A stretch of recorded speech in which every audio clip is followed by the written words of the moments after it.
gentlemen, welcome to GESF Live 2018. Please welcome your host, Mr. Rory Bremner.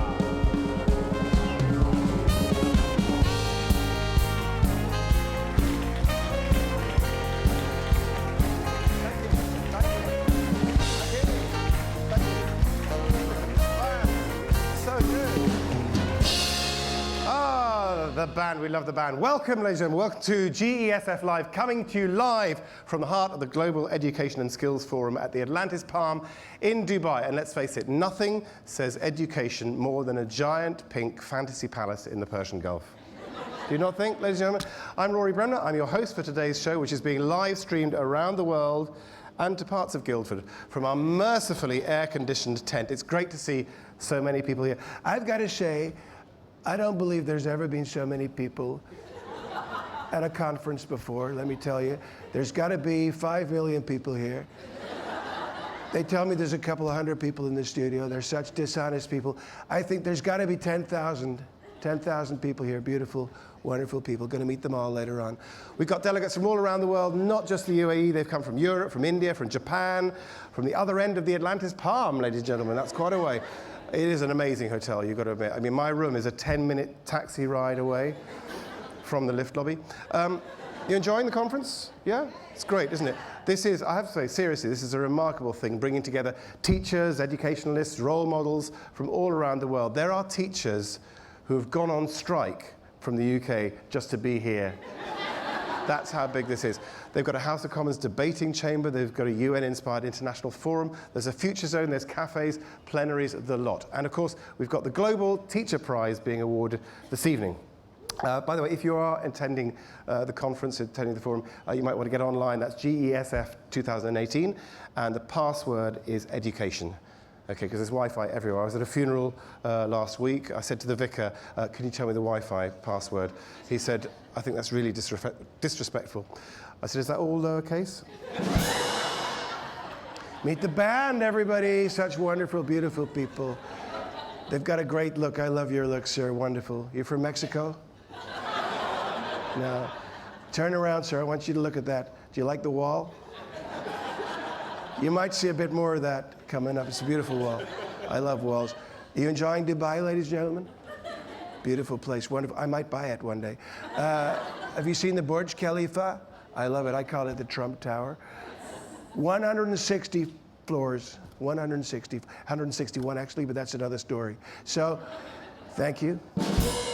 A bit, you're fired. I went to the souk. I got a wonderful pashmina for Melania. It's a wonderful swap, great swap. I've been around, I did the camel racing. I gotta tell you, I'm not gonna boast. I must have beaten that camel by about 20 lengths. Big race. It really got the hump, let me tell you.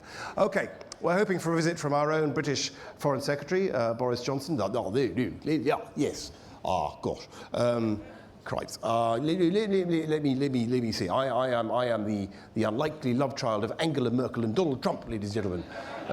And it is extraordinary having Boris Johnson as Foreign Secretary because you know, he goes to these disaster zones around the world, and he's really the last thing they need in many ways. Because I say to the poor victims of this humanitarian disaster, I say to you, I say, Hakuna Matata. Okay, we ready to go? Okay, let me tell you about this. This is the forum's very own chat show. Let me tell you what we're doing here. This is like a safe zone. We're just here to entertain you. Bit of information, but mostly to entertain you. And we're going to introduce some extraordinary and inspiring people. Today, on the GESF Live sofa, we're going to meet some amazing guests. We've got Olympic medalists, we've got an Oscar-winning film star, a former Prime Minister, a former Vice President, all brought together here because they share a passion for spending a weekend in Dubai. Sorry, education. Sorry, passion for education. I thought we'd change that. They've all got great stories to tell. They've all got experiences to share, wisdom to pass on, and I'll be asking them about their predictions of the world in 2030, by which time Kim Jong-un will be into his second term in the White House. Dubai will be even bigger. It probably would have reached Bahrain by now. And the United Kingdom will still be negotiating Brexit. Okay, today's show. I think it was Tom Hanks's mother in Forrest Gump, or it might have been Saddam Hussein, who said, life's a box of chocolates. You never know what you're going to get. Actually, it was Saddam Hussein. It's the same with today's show. You never know what you're going to get. But today, for this show, we have a double Olympic champion, a world and Olympic boxing champion, a champion and visionary for education, and a former Miss World who's gone on to become a world-famous actress. And they're all fighting backstage over the canapes. My money's on Klitschko to take it in 5. Time to meet my first guest. To answer the question, why are we all here? Don't worry, it's not going to be a session on existentialist philosophy. Not on my watch. Thank you. We're here because didn't rehearse that. We're here because of the Vaki Foundation and the incredible work it does promoting education around the world. So I'm particularly delighted to have the CEO of the Vaki Foundation as my next guest. He's also a visiting practitioner in education at Harvard, an honorary lecturer at University College London, and a fellow of the Centre for Science and Policy at Cambridge University. A very busy man. Please welcome Vikas Pota.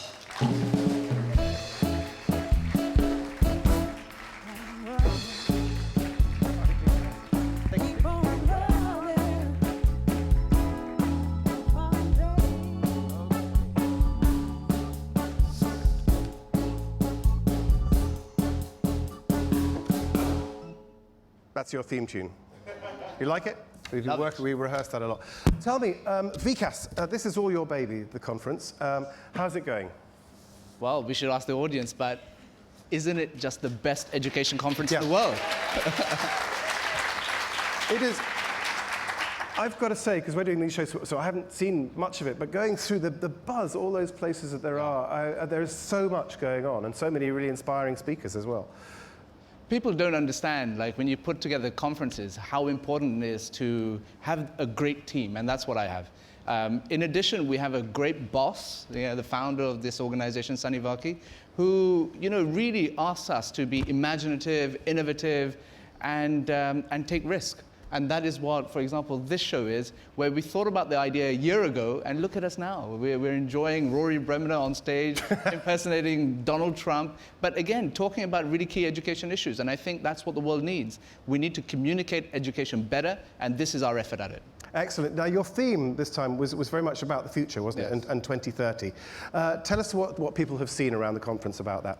Oh, wow. Just as we speak right now, we have Vice President Al Gore, who won a Nobel for his championing and activism around the climate change agenda.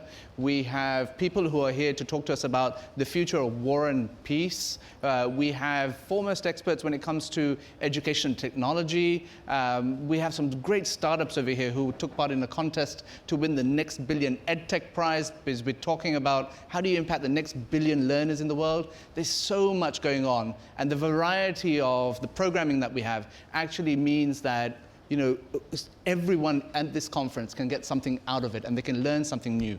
Okay, you've obviously been seeing, going through various sessions. What did you see yesterday that was particularly caught your mind?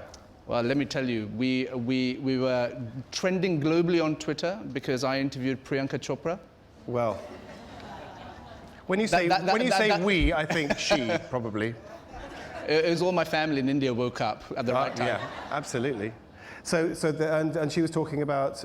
Yeah, when you have such advocates and such champions who have celebrity, who have fame, and who have something to say, that's a really incredible combination. And so that's why we have today Mo Farah, Vladimir Klitschko, and Priyanka Chopra on your sofa. We want them to talk about why teachers are important. We want them to knock it out of the park and make sure people understand that there's no solution in the world that can be arrived at without someone getting an education. Absolutely. I mean, the sort of big phrase from yesterday was Julia Gillard, who said, yes, to empower a woman, first you educate a girl. And that sort of also went right round the Twitter sphere. Because all these people, as you said, they've achieved great things in their life, but they also inspire and encourage other people as well. Tell me about your teachers. What was your education like? I had a great education. My parents put me in state schools in London. We moved from East Africa when I was 9 years old. And, I had this one really great teacher when I did my A-levels, and it was an ology, as you say, sociology. Okay. And his name was David Carr. And I remember, and I'm searching for him. So if anyone in the social media world can help me find him, I'd love to meet him. Well, he's here this afternoon, ladies and gentlemen. No, he's not. Sorry, I'm really sorry about that. But so it was. But he inspired you, and he lit the spark. He lit the spark, and you know, he gave me so much confidence, and he when he was doing his lessons, when he was taking his lessons, he made us believe that we had the answers. And I think that's a really important thing. He trusted us. He had confidence in our abilities. As opposed to talking from the front of the classroom about X or Y or Z, he was there alongside us. That was the big thing that I learned yesterday, actually, that we were talking about teaching and coaching. And what really struck me, they were talking about, it's not about somebody telling you what to do. It's somebody who sees something special in you and encourages you to believe in that and develop in that and develop and grow. And that's an extraordinary, you know, that's a very special gift in a teacher. Absolutely. You know, there's a Sanskrit phrase, which, and that is exactly right. Satire, the way that he kind of really took apart the philosophy of the time, and I thought, gosh, that's what I really want to do. And here I am now, talking about Donald Trump, and the challenges are different, but let me tell you, the way we do it is the same. Once you know how to do satire. Tell me, you see a lot around the world with the work of the Vaki Foundation. Tell me what you learned from that. Mostly, I see the insides of an airplane. Yes. But, because we travel so much. But you know, what we find is that solutions need to be locally driven, locally designed, locally implemented. And the other thing in education that we forget is how central teachers are to that solution. Often you have discourse, you have many education conferences that I go to. You know, the paradox is that you're speaking about teaching, but there's no teachers actually at the event. Yeah. There's no one in the front row who is championing what their plight is. They're at the coalface. You know, let's involve them, let's celebrate them, and that's what tonight's Global Teacher Prize is about. I was going to ask you about that. Tell me a little bit about the prize and about some of the nominees. Well, you know, my boss actually, Sani Vaki, actually called me up one day and he said, look, I want to give $1 million to a teacher, and I thought he was nuts. You know, I just thought, are you crazy? I mean, you're going to get slaughtered. And he said, I want to give it to that teacher personally, as opposed to public benefit. I said, well, that's a double whammy. And, you know, he pushed us into it, and we took a lot of opinion. We went and spoke to people, and look at the success that it's been. Yeah. You know, one of the things that, you know, he has taught me is that you miss 100% of the shots you don't take. Yes. And it is that ability to just take that risk, be confident, and things work out. And that is what has happened with the Global Teacher Prize. The success that we see starts with him. What I loved about that, it wasn't just the teacher, actually, it was the class, because Maggie McDonnell, who won last year, and she took it straight back to, in northern Canada, she's miles and miles and miles from it. It's like a 14-hour flight, I think, to where she teaches. But now, whenever she's invited anywhere, because she won the Global Teacher Prize, she takes the children with her. So it's had a real trickle-down effect to her classroom and inspired the whole community there. So it's a great thing you're doing, Vikas. Thank you so much. So, well, thank you for inviting me here. I'm honoured to be part of all this. Oh, and we're honoured that you're here. Well, you've got a conference to run, so you better get on with that. So, ladies and gentlemen, Vikas Pota. Thank you. Yeah, you have to go. Okay. I'm going to let Vikas go because, as I say, he has a conference to organise, so he has to run. But he'll have a job to run faster than my next guest. That was a link. He is an icon of British and world athletics. When he was 8 years old, he moved to the UK from Somalia. From this challenging start in life, he's gone on to win 30 major championship medals, 19 of them gold, 4 of which are, of course, Olympic golds. He was the first person to successfully defend both 5,000 and 10,000 meter titles at successive Olympics and World Championships. He's even got a dance named after him. Will you please welcome Sir Mo Farah?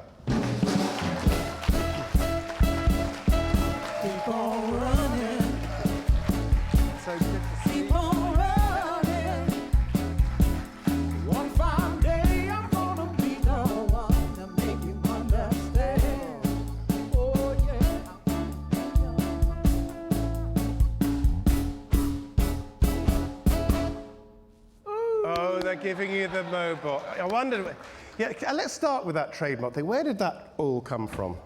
Oh, cut this story short a bit. It all started off in the UK, League of Their Own. Yeah, so League of Their Own. It's a TV show, James Corden. Yeah. Claire Bording, Jack Whitehall. Yep. I can't remember who else was on there. So basically it was before the 2012 Olympics, and it was in 2011, and I was one of the guests at the TV show, and they said to me, Mo, we've got the Olympics coming up. We need to come up with a celebration for you because Usain Bolt does his thing. You know, everybody knows that. Give us a bit there. I can hear the cameras clicking away in the background. Yeah. So they were like, we need to come up with a celebration for you. And I was like, we were all talking, and then they were like, okay, what do we need to come up with? And then it was like, Claire Bording goes, why don't you do YMCA? You know the song. So that's the M from YMCA. Yeah, the M and the O. And then James Corden goes, he named it the Mobot. The Mobot. And I promised I would do it. Yeah. And I did it. Do you know, and apparently whenever anybody does it and puts it online, Virgin donate £2 to a foundation? Well, they did that in, after, was it 2013? I think they need to carry on doing that. If we got everybody doing, if you do lots of selfies later on today doing Mobots and stuff like that, and we might break Richard Branson's bank account, although I doubt it. So I'm glad we managed to get you to keep still, because you are running all the time. Have you been running this morning? Not yet. Not yet? Not yet. Oh, it's slipping up a bit. Oh, we're in Dubai, right? Okay, yeah. You can still run in Dubai a little bit. So where are you now? So what's the next thing? It's marathons now, isn't it? It's the marathon for me. Next step is the 22nd of April. I will do the Virgin London Marathon in London. Back to Branson again? Back, yeah, which is 26.2 miles. It's a bit different to 5K, 10K. So tell me, in what way? How's the step up been? Obviously, it's longer, but is it a different discipline? Are you finding it harder? Yeah, to be honest with you, I am finding it harder, but it's nice, challenging, and I'm enjoying it. I've got a new coach, Gary Locke, who's been helping me out, and I've been preparing in Ethiopia at 10,000 feet above sea level, and I'm enjoying it, but it's completely different pain. And most people think, oh, 10K, 5K was all right. Now you've gone 26.2 miles, and because it's interesting because much longer. 42 kilometers, somebody's just told me. My God, that is a long, long way. I mean, before that, I mean, motivation was a thing. I mean, to win the golds, to win the double, 2012, magic moment, but then to go on and do that, and it must get harder because you're up there. You are, I mean, well, literally in Rio, they knocked you over, didn't they? They knocked you out of the way. Yeah. And that was amazing because there was another story because you got back up, you completed, and you won it again. So, but what keeps you motivated? I think you get up, but I have to do this. You want to go and do it. Yeah. And that's different. And I've won quite a lot of stuff on the track. So for me, it was like... It's like you want to get outside of it. I want to see what I can do in the marathon, and, you know, I enjoyed being on...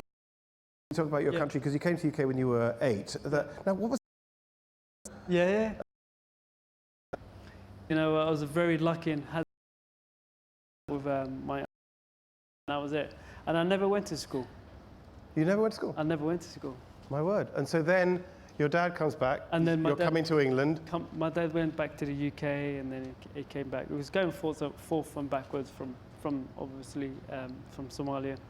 And how was it for you fitting in, just thinking, well, here's a completely different world? It was difficult. It was difficult. Like when I came to the UK to join my father, the aim was to have reunite and join my father back in the UK, and I just, as a kid, 8 years old, you just excited, and obviously for me, the big thing is like, you're going to the UK, you're going to London, it's like, and then coming to London was very exciting, and I just, as a kid, I didn't speak a word of English, so wow, I literally didn't even know how to say hello. How extraordinary. And when did the running thing start? Was that, did you decide, I'm going to run back to Somalia? Well, listen, amount of miles I've done in my life, I could have gone about 4 times and back. They should do, instead of air miles, they should have running miles. That'd be good looking, wouldn't it? That would be, well, there you go. We've launched another thing today. But what do you think about when you're running? I think about a lot of different things, and it depends what mood you're in. And like 1 minute, you're kind of thinking, what do I need to do? And think about family and kids. I'm a family man now, which a lot of times I do spend away from my family and kids. That's a hard bit of it, isn't it? Which is really hard. But going back to subject of what the reason why I started running was, it was through my PE teacher. I at the time went to secondary school. Feltham School. So went there, and then I missed the first 2 weeks because I was playing football and I got injured, broke my collarbone. So Because you wanted to play for I wanted Arsenal. to play football. I wish I could play for Arsenal, but you know, it's what you're good at. I'm not really good at football. So it was through my. But you're pretty good at running, to be fair. I'm all right. I've done all right, haven't I? Oh yes, you have, absolutely. So it was my PE teacher who actually spotted me as an early age, as when I was young. Yeah, well, this is the thing, isn't it? I mean, the teacher and the inspiration. Was there one in particular? Alan Watkinson, who was my PE teacher, and if it wasn't for him, I definitely wouldn't be here tonight, and I wouldn't have won what I have won. I know it comes times where you have to make decisions and do the right thing. Okay, so there are teachers here. What was it about him that inspired you? I look back now and I think, you know, teachers, like, I got 4 kids. You know how it is when you got kids and you're a parent and you have to, you know, you have to do your work, come back and make sure you know. Give them time. Give them time, go back to the house and do what you need to do as a parent. And I look back and at the time he did have a kid, and I was like, did he really needed to do that? He wanted to do it because he saw the potential and what he did for me. And I look back, and if it wasn't for him and making that commitment and taking me to the local running club and encouraging me, getting me stuff, I don't think I would have ever made it, because as a parent, like for me, when I grew up in Somalia, the culture is completely different. Yeah. And I was going to say, do you also take inspiration from the Quran? Because your religion is a very important thing to you. I'm one of those people who believe God never throws you a challenge that you can't handle in all human beings. Like, there will be challenges in our lives, no matter what it is, but you can't handle it, you know. Well, you've certainly been an inspiration to so many people. I don't know how you do it. You keep going and you just inspire all of us. Thank you for being with us today. Mo Farah, ladies and gentlemen. Thank you. Thank you. Stay there. Yeah. Cool. Stay where you are. Yeah, that's fine. I was about to run out. That was good. No, stay for the moment. We need you. We need you. My next guest received his PhD in sports science from Kiev University in 2001 and now lectures at the University of St. Gallen in Switzerland. But you're probably more familiar with his day job as one of the greatest heavyweight boxers of the modern era. He's an Olympic gold medalist and multiple world champion. Will you please welcome Vladimir Klitschko?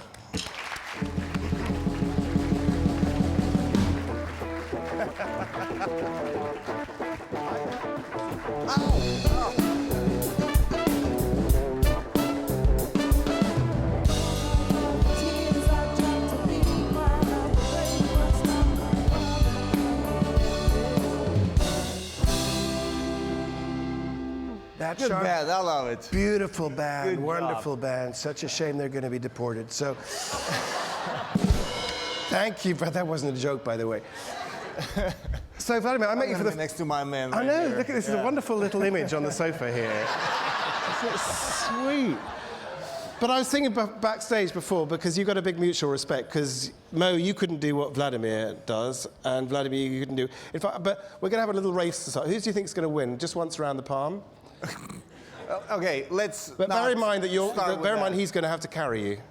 Look, every person, there is no one smarter or stronger or faster than all of us.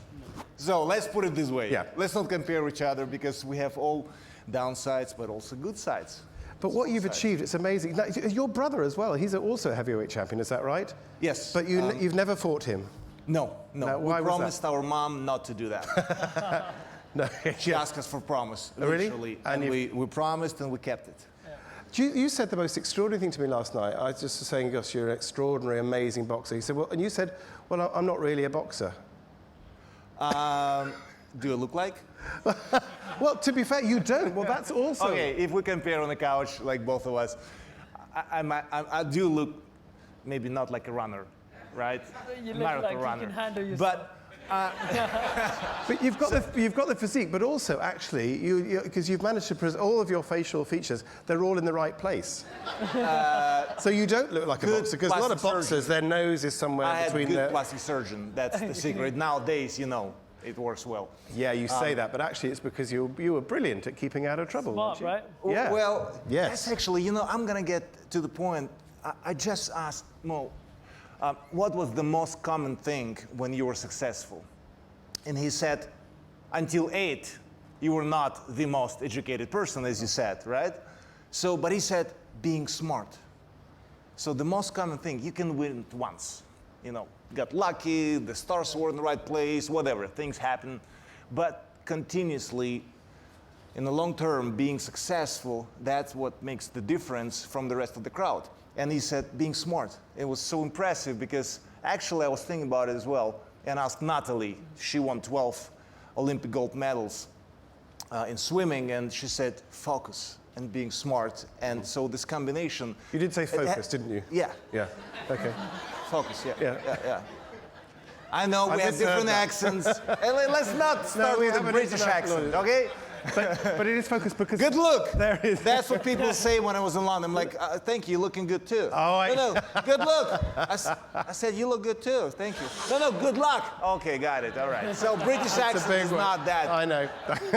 But you say, as you say, it's focused because, listen, because Mo has got a fantastic body, physique for long distance running. You've got an amazing physique for boxer. But both of you, it's this bit, it's what's in here. And it's extraordinary because the people that I've met just in this weekend who have been so brilliant at what they do, they're always setting new challenges. So what's the next challenge for you? What are you working on at the moment? What's motivating you at the moment? Well, it's the first challenge and probably the last challenge. I will make it round. The first challenge, I was 5.5 years old, and my mother was a teacher in my preschool. So I had my mom at home, and I had my mom in the kindergarten, in the preschool, and I got like, all right, it's time to go to school, Mom. So I was bugging her for half a year, and she said, well, in the Soviet Union, we all started with 7 years, not with 6. You gotta wait. I said, I can't. Anyway, I was for half a year bugging her with that, and she said, I'm gonna make an appointment with the director of the school. If he's gonna accept you, here you go. And I remember I was staying by the stairs, and I was really like passionate about it to get to the school. I didn't tell him like I got tired of my mom being everywhere where I go, but I just want to be in the school. That was the first challenge. I was accepted. With 6 years, I was accepted to the first grade. And then the biggest challenge right now is to share experience that we have gained in the sport, and also talks that we had and the mutual respect that we have, and being smart in certain and different ways as well. Sharing is caring, and we have collected this experience with us and through the University of St. Gallen and method that I've created, which called challenge management, change and innovation. Tell me about challenge management. Self-management. Tell me about challenge management. Challenge management, it's like the very important 4 topics of it, the principles of challenge management, same as in sport, in politics, or in economics. And it's about face. So you have to stay focused. You have to. Yes, I clocked Agility is very important component. Then coordination and endurance. If you have those 4 qualities in challenge management, you can actually perform well in economics, same as in politics or in family life. So athletes and all of the rest of the group that I just mentioned, we share the same qualities. Same as you, actually. Well, I mean, you know, if you're not endured enough, you're going to get tired and you'll be boring. Absolutely. No, you've got to keep moving. But so much, as we just mentioned before, was about mental discipline. Can you teach mental discipline? Mo, tell me. It all comes from how you upbringing. I'm a big believer. Having difficult life in your early age, thrown a challenge at you for you to handle, to get it right, that brings you to who you are. And I think I look at my kids now, I've got 4 kids, and I look at them, and one of them is just like, do it. And let's go earlier, and I said, what brings you? You've got to be ruthless. Yeah. You've got to be that person. Focus. Otherwise, focus and ruthless. And if you're not going to do that, you ain't going to win. So that's what you've got to inspire in people. Tell me very quickly, who's only got about 30 seconds left, about the charitable foundation that you have in Ukraine. Yes? It's a Klitschko Foundation. Yes. We're 15 years now in this year, and through the projects of the foundation went more than 500,000 kids, and the core is sport, where we're coming from, and education, what we understand as well. But also, you know, to share something that mental strength is, you can actually teach people how to be mentally strong, like anything. Mental strength is like biceps. You train it, it looks fit, it looks good. So mental strength, pretty much the same way. And it's actually opposite, the game of opposites. Yeah. The slower I run, the faster I'm gonna get on the finish line, right? Yeah. That's what I heard. I mean, the more you give, the more you get. Yes. Illogical. The slower I run, the faster I'm gonna get on the line. Being smart. You know, the more I give, the more I get. It's illogical if I have 2 and I give 4, I'm -2. Illogical mathematically, but in real life it is like that. As an athlete, I remember, like, how does it make you feel? 90,000 people at Wembley Stadium and millions around the world. It's a lot of pressure, right? Yeah. So, but then the more pressure outside, the calmer I am. So it's always the game opposite. Warren Buffett said, blood flows down the streets, buy. Illogical, but there's a certain logic that's probably logical. There we go. The game opposite. But there's so much there about motivation, focus, and how. But thank you for passing that on and by being here today, by inspiring all the people that are here, and they'll learn from you. Thank you very much indeed, Vladimir Klitschko. Stay where you are. Okay, now, Miss World, one of Time magazine's 100 most influential people. These are accolades which I have inexplicably yet to be awarded, but which my next guest has combined with a glittering Bollywood career and now is an American actress. Since 2015, she's been playing the lead role of Alex Parrish in the American drama series Quantico. As an ambassador for UNICEF, she actively promotes children's rights and the education of girls. Will you please welcome Priyanka Chopra?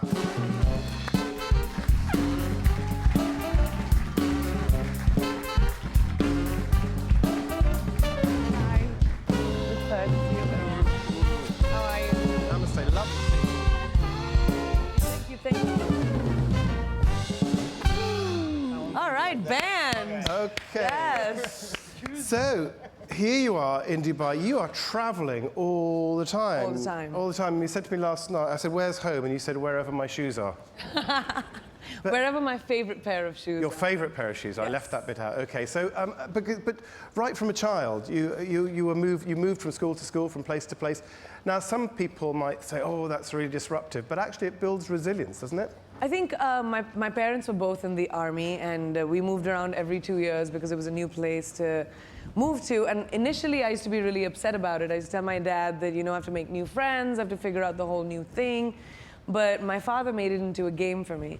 So he told me, suppose you're like totally awful at school, or like you hate your classmate or whatever, the next school that you go to, you can be whoever you want. So then I started like adopting different personalities, and I would be like, all right, now I'm gonna be a dancer in this school, or I'm gonna try my hand at music or elocution. And it became this thing where you could reinvent yourself. Yeah, it made me really adaptable, and now I think it really helped me with my acting career too. Oh, that's extraordinary. You also said, I don't have roots, I have wings. I do. Which I think that's a lovely expression, isn't it? But how translate that into how you've lived your life? Well, I think the last 3 years have been a little nomadic for me. I've been straddling 2 continents between my work in America and my work in India. I don't think they're mutually exclusive. I don't think that I should choose one of them. So it's been a lot. I don't know where my home is. I rent houses wherever my new project is. You know, if I want my favorite bag, I'm like, where is it? And then my assistants scramble, and then you have to look in like 3 different cities around the world. So it's a lot. I feel like that's why I have only wings and no roots. But does that mean, you have wings, but does that mean you also have to have a big support staff to find your bags? I have. Yeah, because we have 27 every time we travel. No, I'm just joking. But the customs is going to get me in India now. Great. It's okay, they won't watch this. Really unlikely. No, I do have an incredible team. I have a team of at least 26 people who support me within both countries, just because I do a lot between my acting jobs, my music, my production, my philanthropy. It's just like a lot of things, always. A lot of moving parts all the time. Let's pick up on the philanthropy bit. Tell me what you're doing in that area. Well, I've been attached with UNICEF for about over a decade, and education, which is why this is so important to me. And all of you coming here in support for this is so important to me, and all of these wonderful people. Mo's nodding. Do you do UNICEF stuff too? I do Save the Children, but I am getting involved with them. I'm actually taking part in a football match 10th of June. That's amazing. Old Trafford. But this is the thing you have in common. I mean, you've achieved so much, but you straight in as ambassadors and advocates like you're doing. So with UNICEF, what particular role have you got? For education, for the upliftment of girl children, rights for children around the world. And I feel like, especially countries of conflict and war and which are ravaged by, kids being disrupted from their normal lives, I think the desperation with which kids want education there, the desperation with which they want to be able to have a hold or a grip on their future is, and that's so uncertain. Like I went to this, and I was telling this story just yesterday, I went to this Syrian refugee camp in Jordan, and the amazing thing to me with these kids were, so I would ask them, what do you want to do when you grow up? And they're all in these schools, and they'd be like, I want to be an astronaut, or I want to be a doctor or a lawyer. And I know that these kids have no access to higher education. I know they're being raised in, they don't even have schools to go to, but I can't say that to them, you know? And it's and UNICEF is doing such an incredible job by like finding teachers around the world, training teachers around the world, which exactly is what's happening here. They're such an integral part of making sure that we don't lose a whole generation of kids to violence. There could rarely have been a generation, certainly sort of recently, that has had such upheaval. And something like a fifth of the population of the world is on the move. Absolutely. Right now we have refugees from Syria, we have wars all around the world. In Bangladesh, everywhere. And, you know, we tend to think of the adults, but the children, the consequence of these wars for the children that are affected is... And you know, what we don't realize, Rory, is like, because we don't think about it, is these kids, if they're not in school and they don't have an understanding of if they don't have a grip on their lives and their future, their mentality, they tend to feel like the world doesn't care about them. So it's so easy for them to be vulnerable to, extremists who come and say, well, the world doesn't care about you, here's a gun, let's go shoot them. Yeah, absolutely. You know, and this is a whole generation that's vulnerable. We're going to meet one of those later on today, I think, somebody who started out as a child soldier. But actually, funny enough, as both Mo and Vladimir were saying, that sometimes if you are thrown big challenges as a child, it strengthens you as a person because you've had to cope at a very young age with extraordinary things. Just to lighten it up a little bit, you're a film and television star, huge star, which means you have a massive Twitter following. I think it's 22 million. Some such. By the way, mine I have to say, it's over. I just did. I'll tweet that picture that we took. We were comparing fist sizes backstage. Do you guys want to see that? I think, like, especially Vlad. I can't imagine who won that. Go on. That's the picture. Let's see the three fists in the middle. All right, whatever. Whatever. Mine's not bad. It's cute. There is the GESF Live image of the week. That's the size of the heart. You know, big heart. Yeah. You have a really short heart. Okay. So, but what's it like having 22 million Twitter followers? And what relationship do you have with Twitter? I love social media. I was one of the first few adopters of Twitter when it started in the world, and I just love having direct access with people. I hate it just gets rid of the intermediaries which like tell you what I'm saying or their opinion. This is just me directly talking to people who are interested in me. And when it comes to like people who are, like Twitter gets associated with trolling. Yeah. People just, there's this beautiful, beautiful button called block.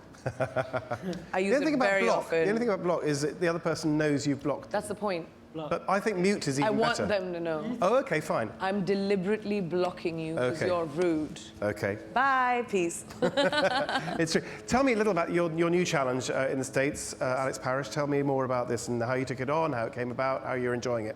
Well, Quantico was... it was just an extremely new thing to happen to, I guess, even South Asian talent, for that matter. We were having this discussion yesterday.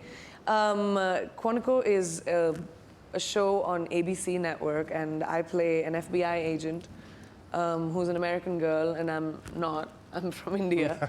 I'm not even like American Indian. Yeah. So I think that, for me, was a personal big win for South Asians. Yes. I feel like we're 1/5 of the world's population, but representation in global entertainment, whether it is the UK or the US, it does not represent us as much as we should be. Yeah, because and instead of being stereotyped, I was going to say you were pigeonholed and stereotyped before. We're always pigeonholed as South Asians to play the kind of characters that you always expect to, which I don't mind. Like I'm a geek at heart, but we're always the engineers, the nurses, the doctors. And which is great. I come from a family of doctors, so maybe the stereotype works. But I, as an artist, wanted to be able to break that mold and say that, you know, I'm just an artist, I'm an actor, and I want to be taken seriously for that. So when Quantico happened, and I played like an ass-kicking, door-breaking FBI agent, it was like a really new thing for South Asian actors, and that's been like it's my goal. I want to be able to, hopefully with the parts that I choose, open doors for enough South Asian talent to be viewed that way, where people say, all right, you don't just need to pigeonhole someone who comes from South Asia into the box that they need to be put in. But also, they all know who you are. This is the thing about, this is the weird thing about today's show, is that everybody I've had, with the possible exception of Vikas, are unable to walk around the country where they came from without presumably being mobbed. I mean, wherever you go. This must be a big thing for you in India, for you in Ukraine, and for you, Mo, back home. I mean, let's start from, well, Vladimir, with you. I mean, how do you cope with, do people always want a piece of you? I'm big, I have a lot of pieces. Very good answer. Care, you know, sharing, not everything. So I'm just, I think, okay with that. I got used to it, and you just handle it like 4 seasons. Maybe not in Dubai, but 4 seasons, you know, getting clothes. If it's cold, you're getting more clothes on you. If it's warm, less. So we just adapting, you know. And Mo, do you get a lot of hassle back home? A little bit back. Yeah, it's different. There's a kind of British thing, because there's a British tradition that they like to sort of say, I'm Mo, all right, I'll beat you around, I'll bet you can't beat me to the bus stop, all that stuff. Is that true? No, you get a lot of that's that. so annoying. If, like, growing up for me was like football. And if I saw a football player, I'd be like, so, no, I understand, and it's the people who support you, you know, who cares. Who's your favorite football player? Sorry, but no, that's fine. It'll have to be Dennis Beckham, right? All right. Well done, well done. Dennis Bergkamp. What's about Andrei Shevchenko? Yeah. I know, but it's art. This isn't getting into a now sports gonna get conversation, which sidetracked. I have nothing about, like I know nothing Well, about. I was going to ask you, Priyanka, your favourite footballer would be... Yeah, horrible question. I should probably not get... No, stop it. Cricket, Sachin Tendulkar, maybe? I mean, that's the safest answer, and yes, I love Sachin, so yes. Yes, well, but, you and Sachin are the god and goddess of India. Oh, I wish. No comparison to who Sachin is. And I think, like, also sport is... Like, there's no way entertainers... I mean, we've always been so closely knit, entertainment and sport for some reason. But it's such complete different professions, completely. But like for me, I started working when I was 17 years old. I've never known anything else. I've been in the entertainment business, so it's my normal. So if I walk somewhere and someone doesn't know me, I'll be like, hey, what's up? I know, it's a strange one. But this is suspect. We have to wrap it up there, but both sport and entertainment, I mean, that's what brings you in contact with the world, and you give so much back. So thank all of you. Thank you. Okay. Featureless child.